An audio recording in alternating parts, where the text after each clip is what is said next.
Hey there, this is That News You Care About, a weekly video game news show from the folks over at That Nerdy Site. Today is Monday, August 31st, 2020, and I'm one of your hosts, Logan Wilkinson. Joining me this week is my Phoenix son, Trevor Starkey. What is up? How you doing, Logan? I'm doing pretty good. How are you doing, Trev? Doing all right. Right before we started recording, basically between getting off work and us starting recording, I loaded up Fall Guys, played a game, won a game, so I'm in a good spot right now.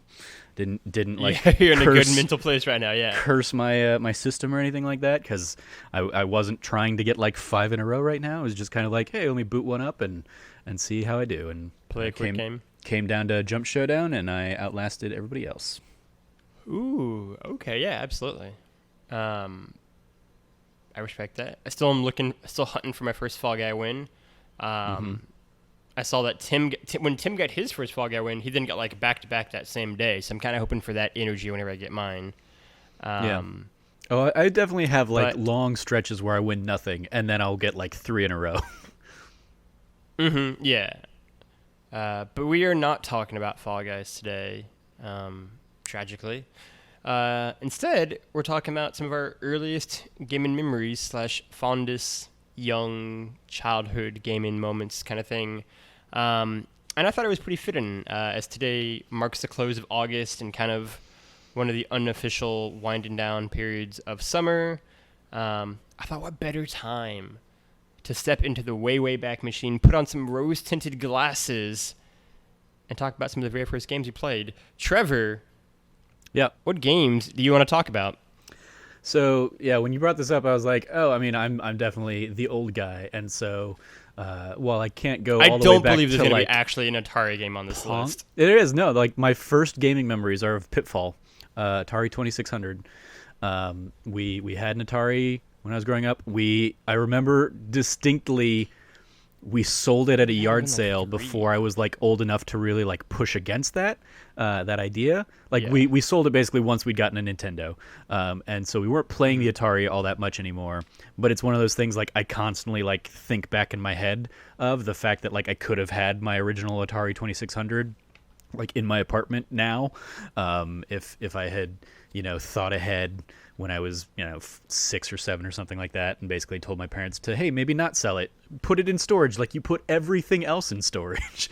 But no, they so yeah, like I've been playing. Pitfall was the very first like my earliest gaming memories, but certainly my more like concrete memories are from early Nintendo. Like I remember my dad bringing home the Nintendo Entertainment System, probably from like Park and Swap, which is like the outdoor swap meet that he would work weekends at. He probably just picked up a like used system from somebody. And we would play like Mario. We would take turns playing Mario. Eventually we would play like Dr. Mario, and kind of like that was one of the few things that was like a full family thing. Like even my mom would play Dr. Mario with us. I remember doing that growing up. And then I have like a lot of very fond memories playing Nintendo with my grandmother who lived in Michigan. My grandmother on my mom's side is the one who passed away earlier this year. We called her Skip-Bo Grandma because she would play Skip-Bo with us, the card game. And we called, we ended up by kind of as a result of her having a Nintendo, an NES. We called my dad's mom like Cool Grandma or Nintendo Grandma or something like that. And when we would go and visit, like do cross country trips to visit family back east, like we would play her Nintendo system. And specifically, I remember playing A Boy and His Blob a lot at her place, and not like that's a tough game for a 8-year-old or something like that. Anybody, yeah. I mean, yeah, it's tough for anybody now even, but just to try and like figure out what the puzzles meant and which jelly beans to use where and all that stuff was tricky. And then we would also play this game that was basically like Cool Spot or something like that. It was basically the 7-Up Spot character, and it wasn't the Super Nintendo Genesis platformer that they ended up making. This was more like a puzzle game, kind of. I don't know if it's Go, but it reminds me of Go when I think of the like board game Go, where it was like however many people were playing, each person had their color, and you would drop your spot, and if there was nobody around you, you would just take that spot. But if you dropped it like with somebody else nearby, you would like overtake their spots. And the goal of the game, you just kind of took turns, was to clear the board and basically get all of the colors on your color.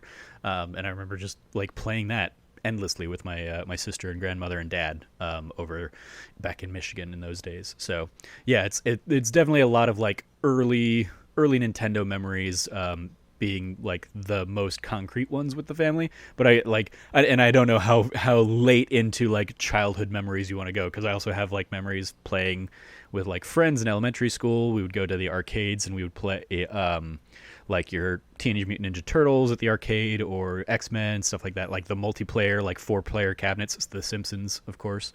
And I have like pictures, like old pictures of like me and my friends, Ryan, Brian, and Luke, all just sitting around like the Teenage Mutant Ninja Turtles arcade cabinet, with one of each of us like assigned to a turtle. I'm pretty sure I was Donatello.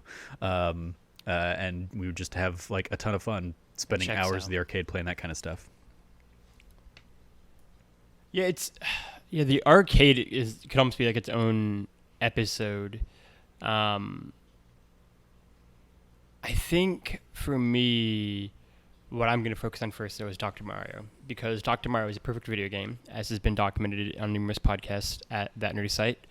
And it's just real good. Like, I think I've said this before, and this might have been before News You Care About even launched, where it's just like, it is my favorite version of Tetris.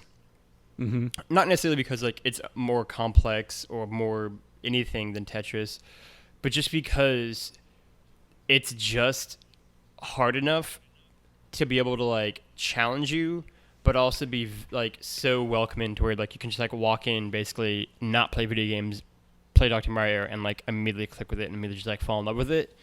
And I think that kind of hard to hit sweet spot in the middle between the two has been what has always made me like Dr. Mario. Also, like, it's just really fun, and it's very like just ridiculous, and it's fantastic. But it's interesting for me because we are in many ways kind of I feel like the tail end of your like gaming childhood memories bridge over into my beginning.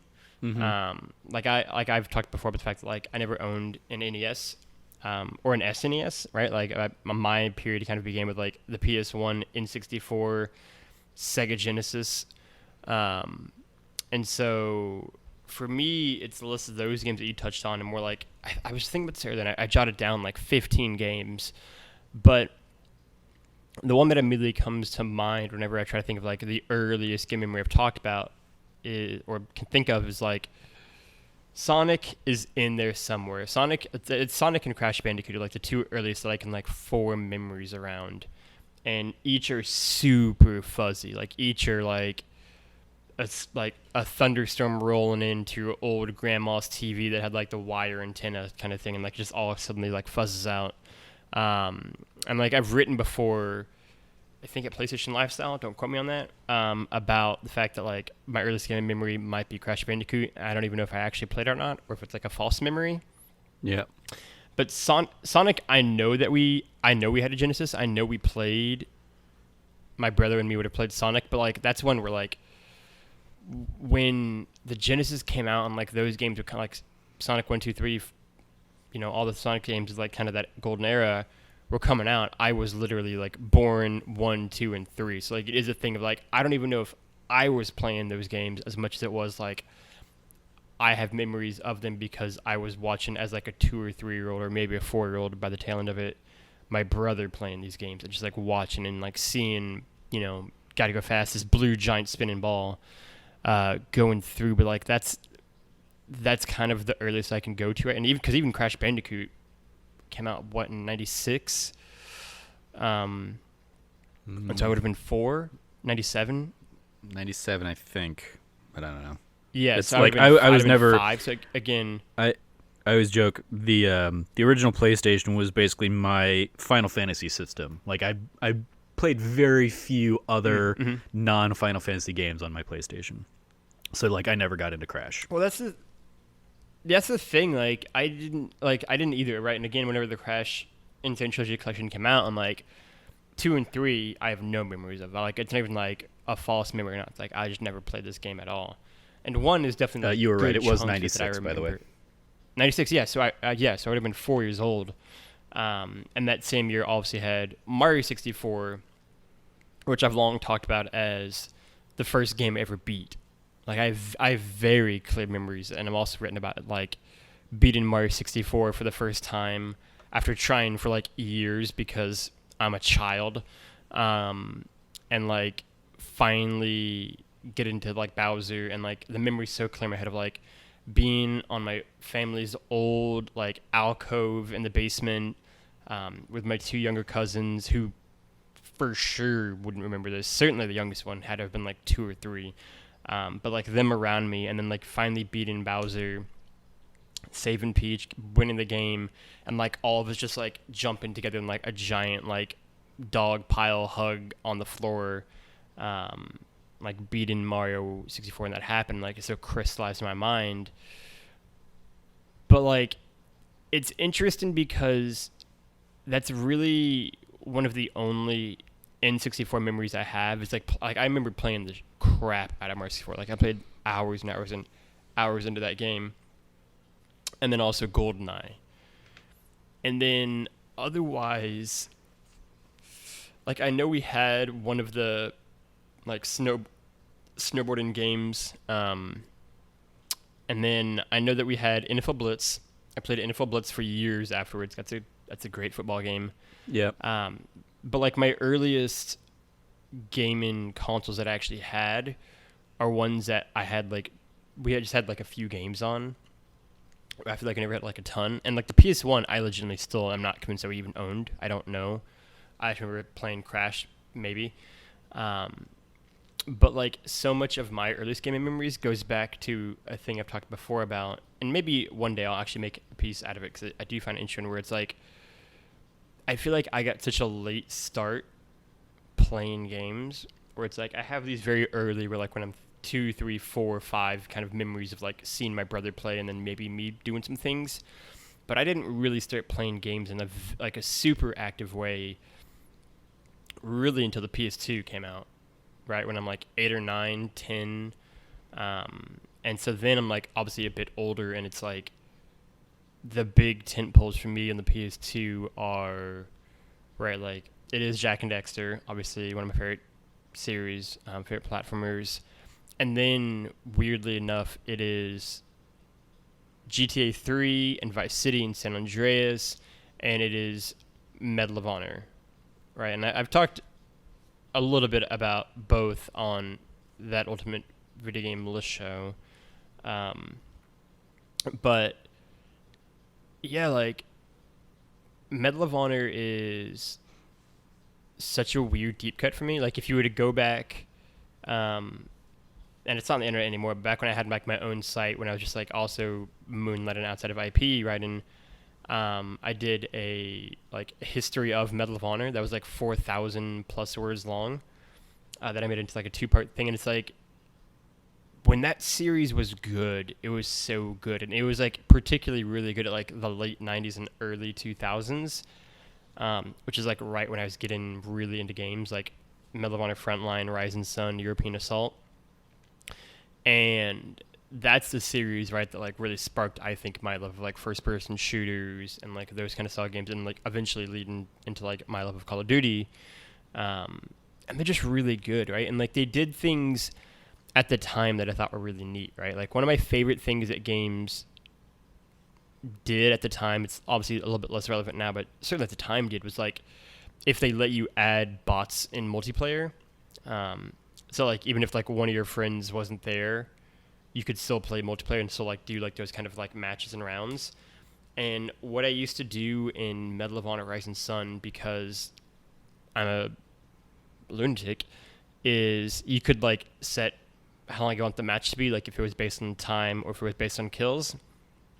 and I would always just set 60-minute long matches against like the 4 bots you could add, like the max whatever it could be, and just play for 60 minutes a match and just play for like the entire day just like that.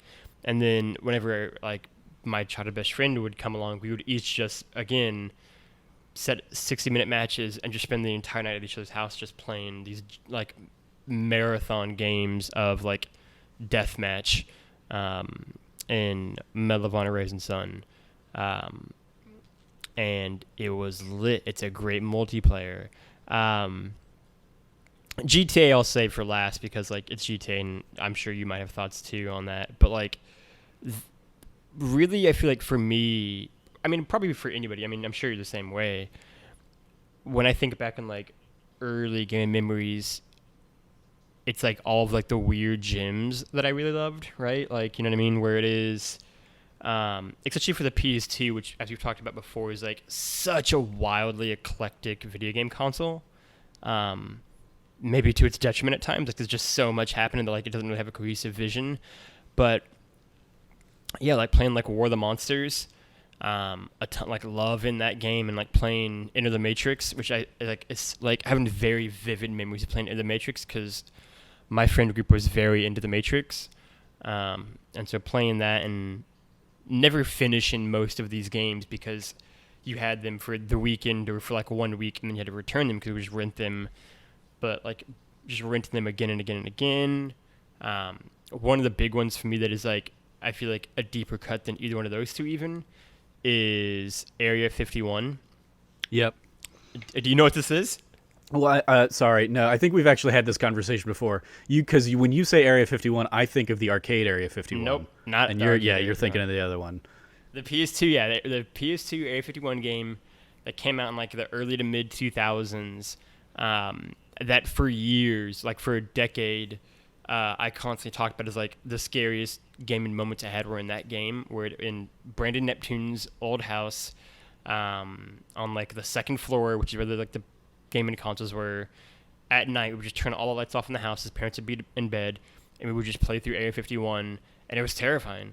Like it was like they really tapped into like jump scares. So, and like again, like I don't need to play the game now because I don't really know what it would look like. But like at the time, it was like viscerally horrifying, and like so tense. And another great game where we never beat because games were long and we were kids, and again we had it for a weekend. And so I remember like our game plan was always like just try to stay up as long as possible to try to get as far through them as possible.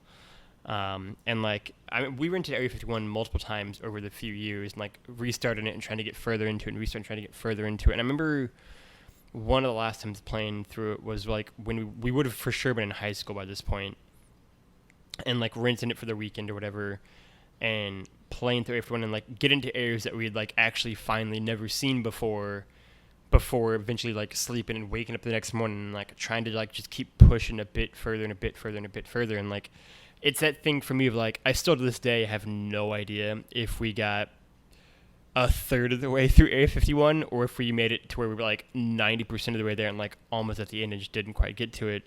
But that was like those are the kind of the moments for me. Like that's what I think back on most when I think back on like my earliest childhood memories are, you know, War of the Monster and Medal of Honor and Area 51, like those kind of style games, playing with like the friend group and all kind of trying to just see how far we could get into them. Yeah, so so in talking like through some of this stuff, or even thinking about some of this stuff earlier in the day, I was thinking one weird little story that I think back on as just like wow, I was a weird little kid is my next door neighbors, who like one of them was like a year older than me and one of them was a few years older than us, Darren and Danny, and like Okay. they were, you know, about my age. I had a younger sister, no older brothers or anything like that. But we would occasionally like hang out and play games and stuff. And I remember they had, back for that original Nintendo, they had the like the trackpad for like track and field. And I remember loving that game so much that one morning I just like walked over to their house, let myself in and started playing. like well before any of them were awake or anything like that. Amazing. And Yeah. the dad like eventually came downstairs like, what are you doing here, Trevor? And basically like I was basically taught that day of like, hey, that's not a thing you can do or should do. And just like, yeah, just kind of like walked into my neighbor's house, and I mean like the fact that their door was open and everything also speaks to like the times, I guess, or just like our little suburb cul-de-sac. But yeah, it was like that was a thing I remember. If you want to talk about like weird gem games, specifically on the Nintendo, like I played the crap out of Micro Machines, which was basically just a little racing game, but like everything, it was you were racing the Micro Machines cars, so like the tracks just had like all sorts of like household objects, but they were giant household objects because of the scale of the game, kind of thing. I remember putting a ton of time into that. I remember playing Star Tropics, which has become more of like a cult classic, I think, over time, and has become like more generally accepted, kind of, or like beloved as a game. I'm pretty sure it's on the NES Classic, but it was like a weird little like adventure game where you were kind of like I want to say it was like a Dr. Livingston kind of story where you were basically like going around these islands trying to find somebody who'd gotten lost. And the thing I remember most about it was that at some point in the game, they asked you for like a password or something like that, and the password was only found in the instruction manual, and it wasn't even like in the instruction manual proper. It was like it was written in invisible ink or something, and so you had to like either wet the thing or you had to like heat it up or something. Like you had to do something to figure out the code outside of the game with that. To move forward and progress through Star Tropics. And I remember we probably did not figure that out ourselves in my family. It was probably something we didn't learn until like Nintendo Power told us that was how you moved past that point. But I just remember like that being another game, and that's another one I remember distinctly like playing with my dad to like work through it, and he would kind of help figure out some of the puzzles and stuff like that. I talked about this when Flight Simulator came out, but like getting my dad whatever the like annual version of Flight Simulator was like that was basically the either Christmas gift or birthday gift that my sister and I would get my dad every year, because my family is a family of pilots, and so like he loved getting in there, and he would boot up his like Windows 95 PC or something like that, and he would fly around, and he would like fly around Chicago, and he would kind of call my sister and I over, and he would show us like the landmarks, and he would point things out because he used to live in Chicago before he moved out here, and so it was just kind of like I have those fond memories of gaming with my dad, in addition to just like playing Harvest Moon Back to Nature with my sister on that original PlayStation. Like we would take turns like swapping days or something like that, or she would load up her save and I would kind of help her through things, or I would be playing my own game. Tons of like Snowboard Kids on the original N64, Beetle Adventure Racing. We would play together as like a family. That was some fun weird times. Just in that, like, because that was an era where just like your like, it would be like your THQ type of games, your very like mid-tier level games would just come out, and they'd be fun. They would be a ton of fun. They're not like the most fun. They're not they're not up there as the best games of the system, but especially if you're playing as like a family, it was a good time. You could drive around, you'd find all the secrets, you'd like unlock the hidden cars or whatever that was in there. So yeah, like tons of fun memories of that. Even before all that, back when I was doing Trevor Trove, I had like an ongoing series that was basically my favorite games list, and I kind of broke it out like per console or per like generation of systems and stuff.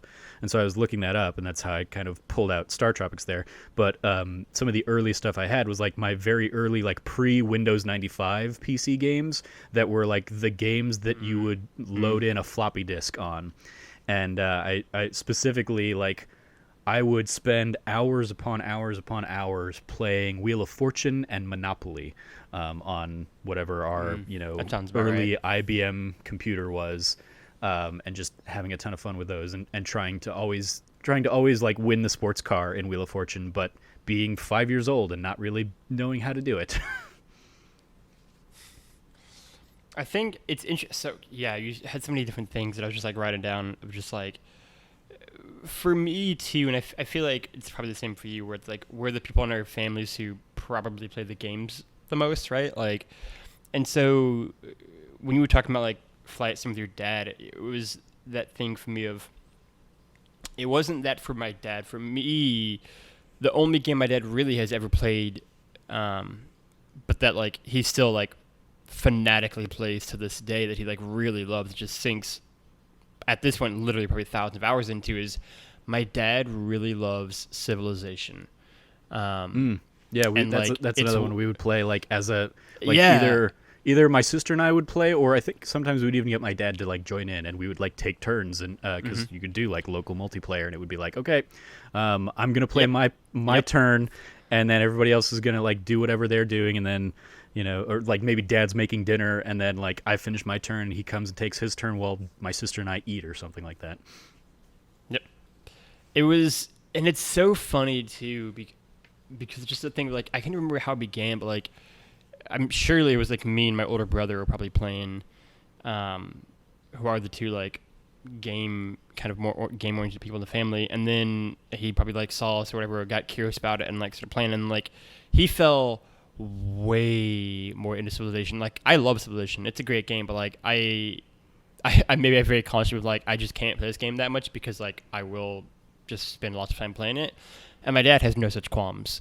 And it was funny whenever I went back up in January, whenever I flew out before when you could still fly, I flew out to New England to go see my parents where they had moved now. And I walked into like their new house and all this kind of stuff, and then like on the like second floor or whatever, there's like some like you know 10-year-old computer they have probably, and sure enough like Civilization 3 or whatever is still on there, this like 20-year-old video game. My dad's like currently in the middle of like playing a game, and I'm like the way that it's like sunken its fangs in him for so long, like he's just been playing this game for like legitimately like no for like 15, 20 years. I've always enjoyed it, just like one of the weirder like that's the one, okay, yeah, good to know. And in a very similar vein, my baby sister has like played a lot more games. Like she mainly because like me and my brother would play games, and so she would like play with us, or like me and my two younger cousins, all really loved games, and so like she would also play with us. And Savannah likes games. Just I think she always kind of liked them in a community kind of oriented way, with the exception of she's fanatical about The Sims.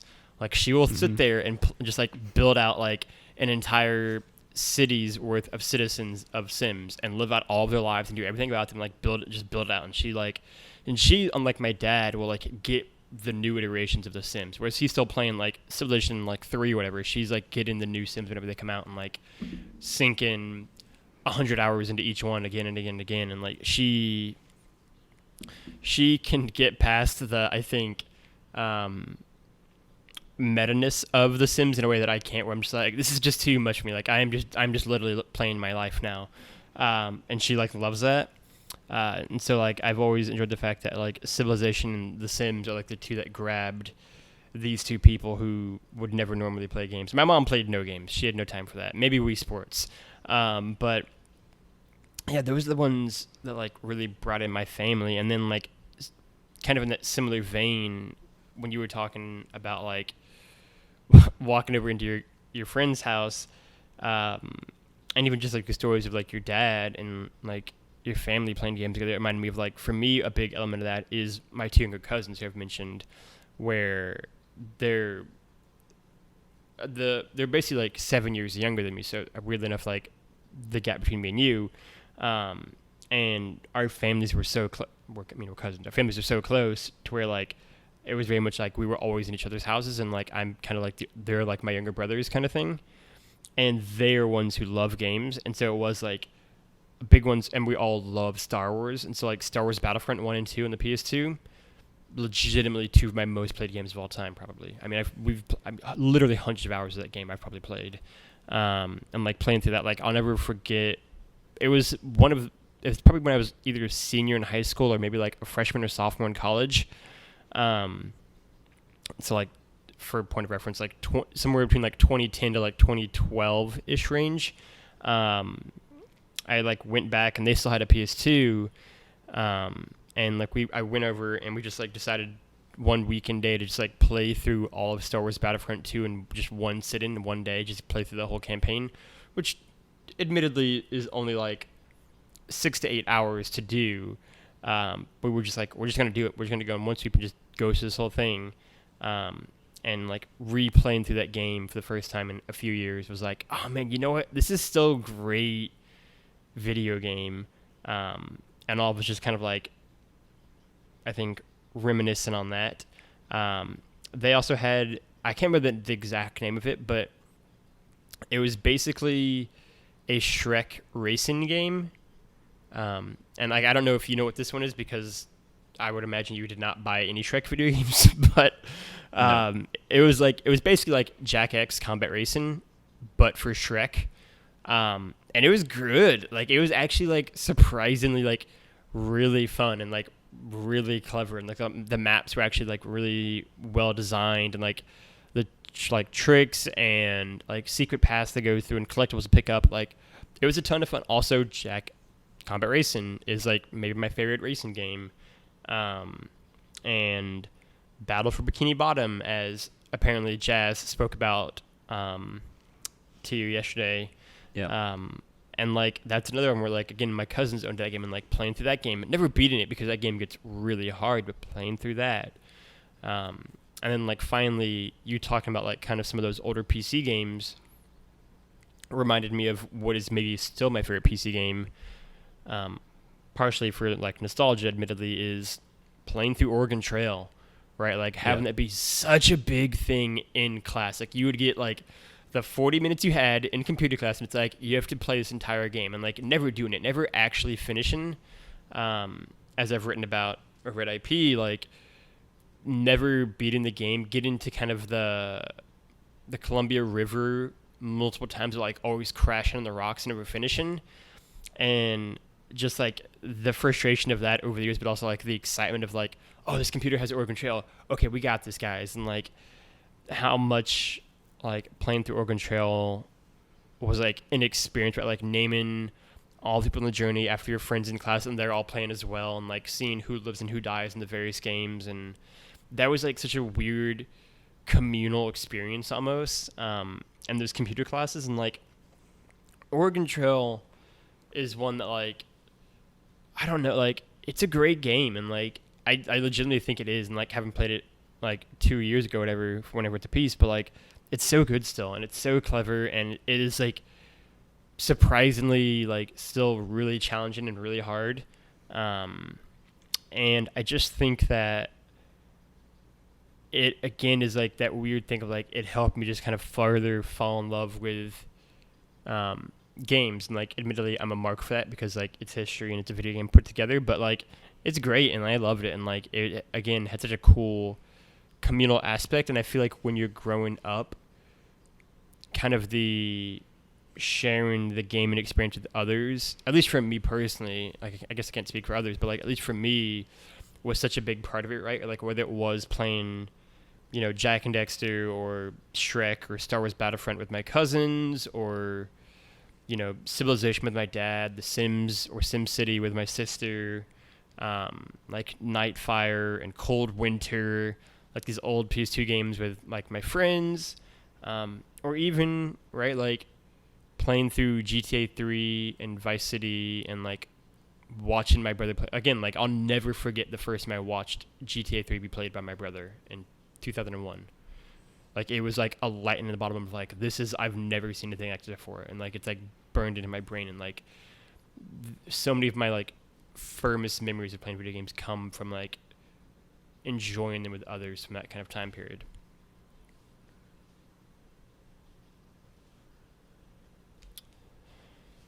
Sorry, you were cutting out there.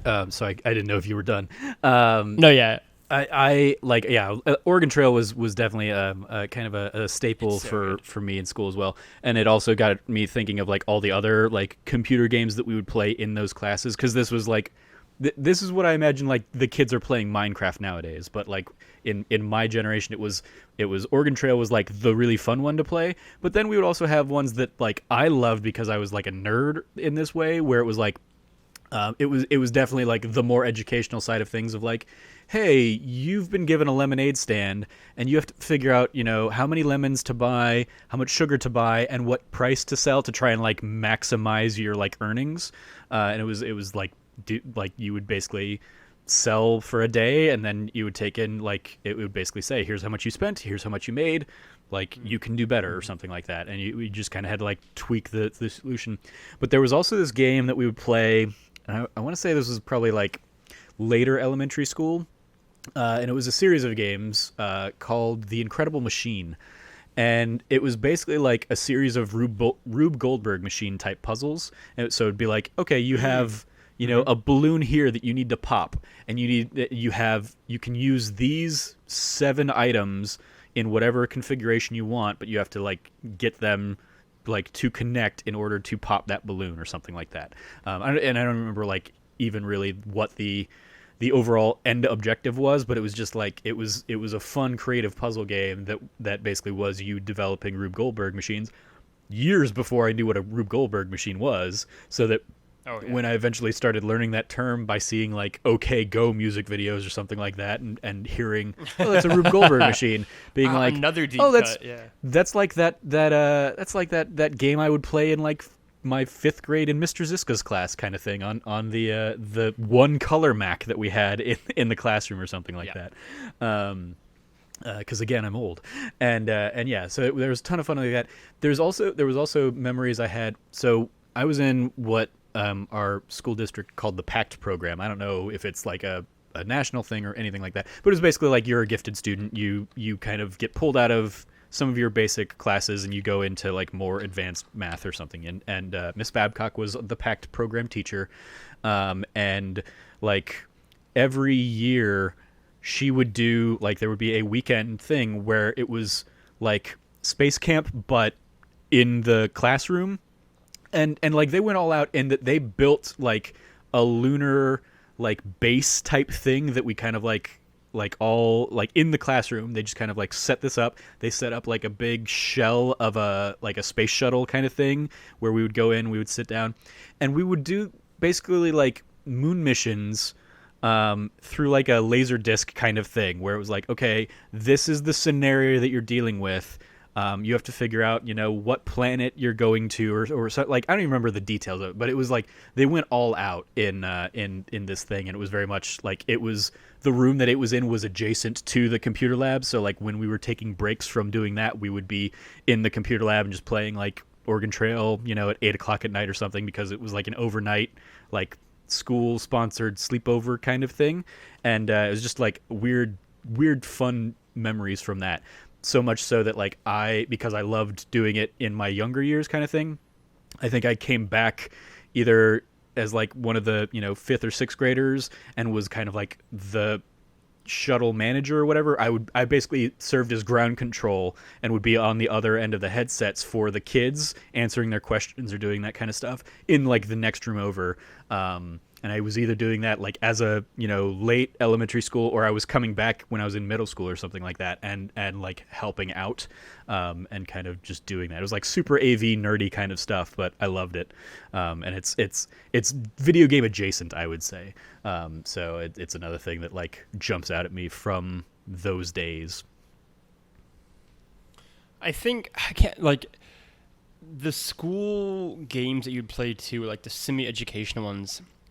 Like I think of a lot of like puzzle games that I can't remember the name of any of them, but like I have very vivid like flashes of like being inside of like a castle because of course, and like trying to like solve puzzles using like the most insane, combinate like beans and a bottle opener and these kind of things. Just like figure out how to get to the puzzle, and like the ones that had like what is 2 divided by 2 equal, and like you would advance like the next room, and like those kind of like ones, and they were such a big part of that kind of phase of my life. Like those kind of school games I think are something that I feel like people who grow up playing games now, like they have obviously very different things, like that kind of experience. I feel like they don't really get anymore. Like, 'cause I feel like that's not what computer class is, if they even have computer classes still in school. Um, like, it's not that, and so I think those are the games that like I almost kind of think back and be like, oh man, that was such a cool experience to have. And to your point that you mentioned earlier, Trevor, like I think a big part of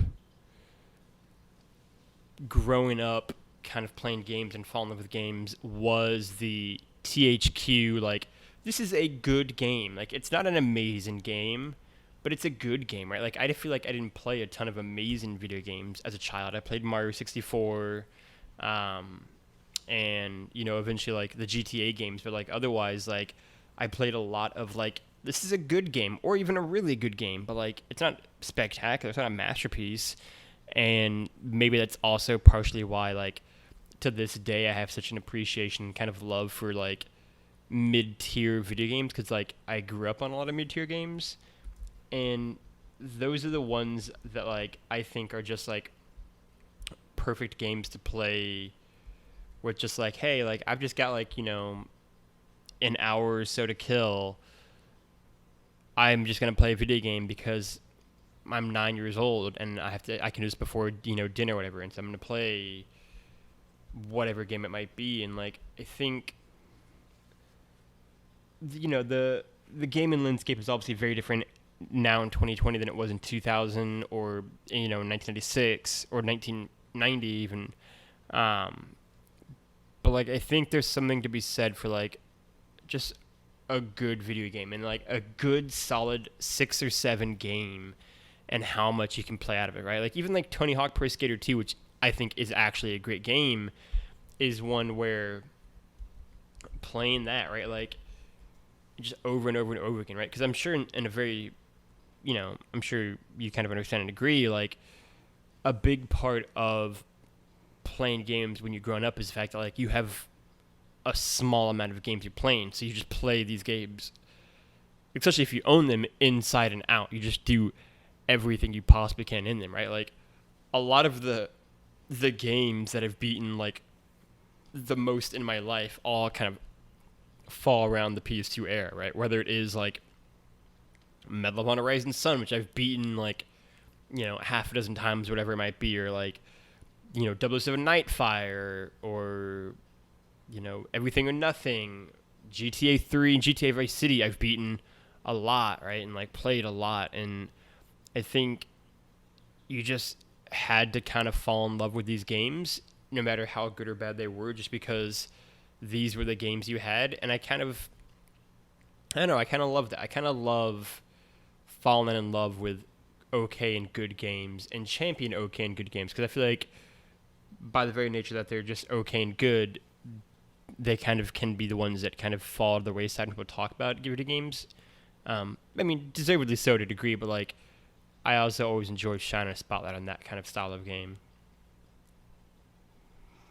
But I would also say that I put out on Twitter, yo, give me your gaming thoughts, your gaming childhood feelings out there, tweeters. And Sean White, one of the lovely White brothers over at Two Player Co-op, tweeted back about how him and his brother and co-host Kev, for them, big kind of tentpole games were Mario 3, which is totally fair. It's a phenomenal video game. TMNT 2, both on the NES, and Street Fighter 2 on the Genesis. I've only played one of those games, actually, Trev. So I don't know if you ever played TMNT 2 on the NES. Oh yeah. Yep. Yeah, I played all of them. Those are all my era. I mean, yeah, that was like sure, yeah. TMNT, especially 2 on the NES. It's a beat 'em up, right? Yeah. TMNT 1 is the like notoriously incredibly difficult one, because there's like the level where it's a water level and the seaweed will kill you, and you basically have to like pixel perfect like maneuver your way through the seaweed before drowning and all that stuff. And so it was notoriously like a pain in the ass, even with like a Game Genie.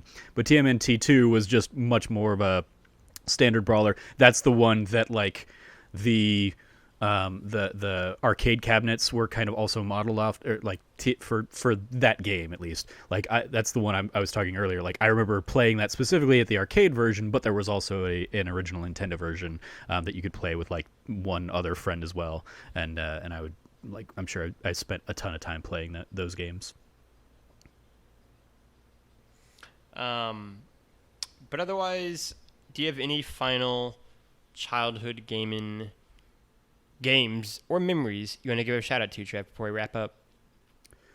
I mean, the just talking about this and thinking back on a lot of this stuff just is opening the floodgates. Like going back to like the educational games in school and stuff. I suddenly was reminded of the Sierra games. Sierra and Broderbund were both like hey, these are the games that are like made by actual games people, but they're also making them for like educational things. So like Sierra would do, they're like the King's Quest people, but they also did this series called like the Dr. Brain series or something like that. That was like a series of puzzle games that I would play in those absolutely in those classes. And then Broderbund, of course, would do the they did the like Where in the World is Carmen Sandiego kind of games.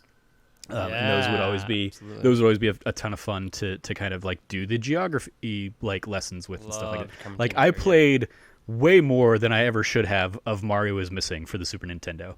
Like that is not a great game, but like I know the Trevi Fountain because of Mario is Missing, and I know weird like landmark geography things because of Mario is Missing, and being Luigi and having to kind of go from city to city and examining the landmarks and all that stuff. So yeah, like weird games like that. From like another kind of like you mentioned The Sims earlier. I mentioned on this week's show. I hopped in and played The Sims 4 because I haven't played The Sims in years and years. But the Journey to Batuu like expansion that's coming out for it that they kind of revealed at Gamescom has me like kind of interested in going back and exploring it. I probably won't end up doing that on console because it's not a great experience, but like with the original Sims in particular, that's another one that like my sister and I would like we would each have our own little lot on the in our Sims town kind of thing, and we would take turns kind of like building up and making our characters friends with everybody in the town and making like our own friends in the game and all that kind of stuff. And I remember we had like every single expansion for that first Sims game. And in fact, I can look over and see like the discs that I still have on one of my shelves here because I still have all of them. And the thing with that was like if you installed like the latest expansion, that was the only disc you needed to play like the whole game. And so what we would do is like on the family computer, we would have like the most up-to-date latest all the full game with all the expansions, and then like on my personal like laptop or compute like my homework computer that I had in high school, I would have basically like everything up to that last one, but not including the last one, and then like my sister on hers would have like everything up to the last two or something like that. So if we really wanted to play like the magic expansion stuff that came out at the end, we would go play on like the family PC. But if we just wanted to play in our room while we're watching TV or something like that, we could play almost everything else in the game. And I put so many hours into that original Sims game. And it's one of those series that like I would love to have the time to get back into. And I would also love them to just not be how they just chop up that game and deliver it piecemeal through like a million different expansions. Like I have the game on PS4 because it was a PS Plus game, I don't know, a couple months ago or something like that. And then you like the first screen that it gives you is like, here's the 30 different expansion packs you can buy for the game. It's like none of them are less than $10, it seems. So it's like if I wanted to buy everything for that game, it would probably be a $500 investment or some kind of nonsense like that. And I'm like, nope, not gonna do that, especially not on like a PS4. But it is one of those games that like I enjoy. I just it's just like Civilization. I know exactly how much time it could suck out of my day if I let it. Like even Civilization 6, I went back to like late last year or something like that, and just spent like because it was while I was between jobs, so I was spending like entire days just playing Civilization 6, and it was absolutely like a throwback to playing the original Civilization or Civ 2 or Civ 3 on those like family PC and basically hogging up all of the all of the PC time in my house. So yeah, I'm sure as more and more of this like comes up, I could think of just even more games. I will leave it there for now. But yeah, lots of very impactful moments of childhood. Yeah, this might be a topic we come back to at some point. I think for me, yeah, it is like those weird educational ones. When you say you like trying to get back into Sims, like I think back on like I would love to try to get another crack at like Sim City, which I feel like I would really appreciate it even more now as an adult. But now that you understand like infrastructure in the world and you're not zoning ordinances, Yeah. right? Yeah. Like I remember I put so much time into the Sim City games, and I just never really paid any attention to what like all the business advisors were telling me. I would just use whatever cheat codes I could get to like have infinite money and just deal with that. And so it's like, yeah, going back to it now and trying to like play it the real way, I'd be like, yeah, I'd probably have to really rethink how I lay out my city and all that stuff. I think what I'm gonna end it on is something you just said, which is a big part of my childhood as well, was using cheat codes in the Grand Theft Auto games and getting all the things and the mayhem that ensued from that, and just seeing how long you could survive from cops. And spending hours doing that, lots of nights. It was a ton of fun. I might think it's some other conversation we can have about this. But that I will put a pin in it for now for this episode on this topic. So thank you for listening. Trevor, do you have any shout outs you want to give this week? I mean, there's definitely been a lot of other news this week. There was I was trying to remember what the story was. I mean, obviously, like one of the biggest stories that's come out has been all of the nonsense with Ubisoft's latest like mobile game using Black Lives imagery and basically like the premise of the game being like, hey, you're a paramilitary force attacking, civilians. It's like, hey, that's a terrible game to release in right now. And it also, the thing that Ubisoft is like stepping back on is like, hey, we're sorry for using like Black Lives Matter's imagery to, identify with that kind of thing. It's like, that's not the real root of the problem that people are having with the game.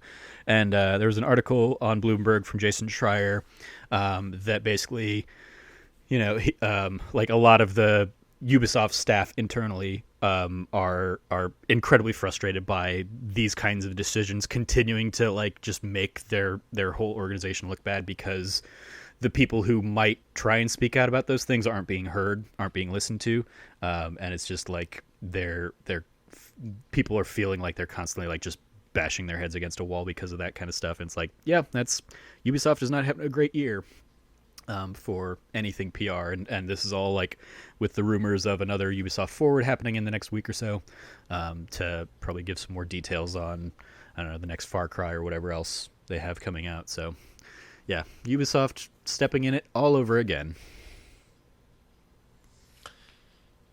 Yeah, I would not be shocked if you maybe hear us talk about that more in depth in a week. But otherwise, that's the show. Thank you for listening. You can go support us over at patreon.com/thatnerdysite, like all of our wonderful and amazing patrons have. We're so thankful for all of your support. It keeps the lights on and makes shows like this one and that D+ happen. So I appreciate all of you. Again, you can go over to patreon.com/thatnerdysite. Check out all the tiers and goodies that are available for you. Be sure also to like, subscribe, and share the show with all of your friends and family and grannies. It helps spread the word about us and get us into the ear holes of other people. And again, our goal is to try to get into the top 300 shows in Australia. And so, if you could it's up to 300 this time. I feel like last week it was 500. I couldn't remember if I said 500 to 100, so I split the difference. I just went right to 300. So from now on, it's going to be 300. Top 300 shows in Australia. We're trying to make it happen. Tell NATO, tell Jack Cruz, Tell Brendan that we're coming for him. Top 3 hundo in Aussie land. So yeah, tell your Australian friends in particular. And New Zealand. I think they count as one. You can go find Trevor over at Trevor J. Starkey on the internet. Trevor, anything that you would like to plug?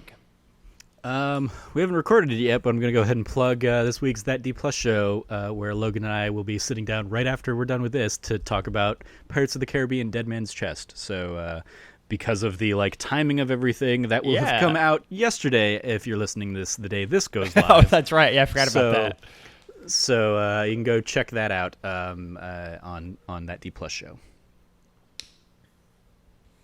Awesome. Yes, I recommend that conversation to check out as well. That is live. That has not been recorded yet as well. You can go find me at Lefty Logie. I'm actually going to shout out something I'm not on and instead shout out something Trevor is on with Jazz and Cam, which was their conversation that they recorded yesterday. I think did it go live today or was that the Patreon exclusive one? I don't know. But the conversation they had yesterday, I talked to Jazz a little bit more about it as well today. And I saw that, it was today because I saw the tweet. Apparently Jazz and Cam had some hockey thoughts, and Trev, as I can only imagine, was along for the ride on that one. And apparently Battle for Bikini Bottom got mentioned as well, and so I love all of those things. That's a good trio of people to just talk amongst themselves, so go check that out as well. Fun fact that we learned in that is that I've actually been to more Coyotes games than Cameron has, despite the fact that Cameron likes hockey. So that's it. You're right. That is an interesting fun fact. Yeah, go check that out. And then you can go find That Nerdy Site at That Nerdy Site all across the internet. For myself, for my Trev, and for everyone else in the entire world.